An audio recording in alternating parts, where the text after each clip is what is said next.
So, what if I told you that our entire cultural obsession with Taiwan, along with being unnatural, is just wrong? What if a real key to achieving amazing things isn't some gift you're born with, but something you could actually build? Well, today we're gonna dive into some groundbreaking research from psychologist Angela Duckworth that explains a concept that honestly changes everything. It's called grit. Can you imagine hearing that your whole childhood? For Angela Duckworth, this wasn't just some casual insult. It was a constant thing from her father, a man who was completely obsessed with the idea of innate intelligence. He was genuinely worried that her lack of genius was gonna hold her back in life. And then, you get this moment of beautiful irony. The very same person who was told she was no genius goes on to win a MacArthur Genius Grant.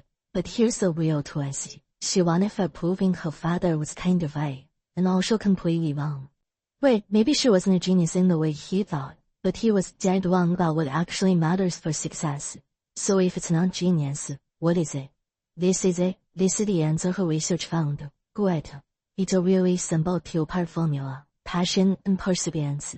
But it's not about some intense short burst of energy.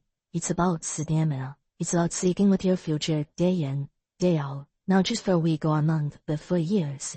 Okay, but before we can really get the power of grit, we have to talk about this huge idea that's always standing in its way. Our culture's obsession with the genius. Source above. Where do we see grit in action in the real world? Well, Duckworth went to one of the most demanding, high-pressure places you can possibly imagine, the U.S. Military Academy at West Point. First off, you have to understand, just getting into West Point is an insane accomplishment. We are talking about the absolute top of the top. Academically, physically, you name it. The whole admissions process is designed to pick out only the people with the most potential. By every single traditional measure, these are the best of the best. But here's the puzzle way. If West Point is so good at picking the most talented people, why do so many of them quit?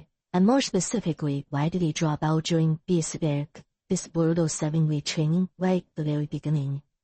And trust me, BSc is the perfect name for it. This isn't just a top schedule, it's a real one-way system built to push you way past your limits. You're up at 5 a.m., it's non-stop physical military training on the weekends, and you have almost zero contact with the outside world.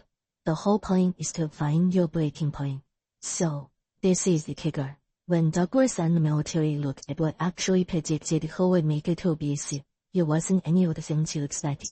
Not SAT scores, not high school grades, not even their physical fitness scores. The whole candidate score, their best measure of talent, was totally useless.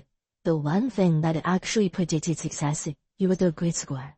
I mean, the evidence from West Point is pretty clear. So, why are we still so obsessed with this idea of natural talent?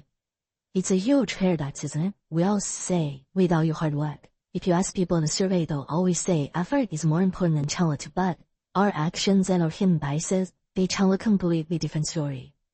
This study is just fascinating. Researchers showed a group of professionals, two people with identical accomplishments, but they described one as a natural and the other as a strive. And even though everyone claims to value effort more, they consistently bet on the natural. They thought the natural would be more successful and they were more likely to hire them. We have this subconscious bias for people who make it look easy. And this gets to the deep psychological reason why. The philosopher Nietzsche absolutely nailed it more than 100 years ago. When we call someone a genius or unnatural, it kind of lets us off the hook. It makes what they did seem almost magical, like something we can never do. That means we don't have to compare our own effort to theirs, and we don't have to feel bad about it. So if we can push past this bias, how should we actually think about the relationship between talent, effort, and achievement? Well, Duckworth gives us a new way to look at it, with two simple but really powerful equations. Alright, here's the first part. Your talent is basically how fast you get better when you put in the effort. Think of it as your learning speed. But talent by itself is just potential. It's doing nothing. It's the effort you put in that turns that potential into an actual real skill. Okay, so now you've got the skill. Great. What do you do with it? Well, nothing. Unless you apply effort again. It's the effort you put into using that skill that makes it productive. That's what turns it into real-world achievements, the finished song, successful company, the championship trophy. So you see what's going on here? Effort builds your skill. And then, effort makes that skill productive. It's a multiplier at both steps of the game. And that's exactly why someone with a little less natural talent but a massive amount of grit can end up achieving way more than a talented person who just coasts. And I don't think anyone embodies this idea better than Messi. He's the first to say he doesn't think he's the most talented actor or the smartest guy in the room. What makes him different, he says, is his insane willingness to outwork everybody else. It's that mindset. If you and I get on the treadmill together, one of two things is gonna happen. You're getting out first, or I'm gonna die on it. That is grit. And that brings us to one last really crucial point. It's so easy to mistake grit for the short, heroic bursts of effort.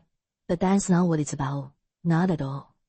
Grit is stamina. It's about playing the long game. It's having the same top level goal for a really long time. It's not about pulling an all-nighter to cram for a test. It's about waking up the next day and the day after that and the day after that, and still being focused, still working toward that same far-off goal. You know, Woody Allen famously said that 80% of success is just showing up. And that's really the heart of perseverance, isn't it? Success is a war of attrition. The people who make it are often just the ones who refuse to quit. They just keep showing up, day after day, especially on the days they really don't feel like it. They stay on the treadmill. So at the end of the day, always research on grit leaves us with a really powerful thought. Our culture is always telling us to focus on our talent, on our potential. But potential is worthless without effort. The real question isn't how much talent you have. The real question is, what are you gonna do with it?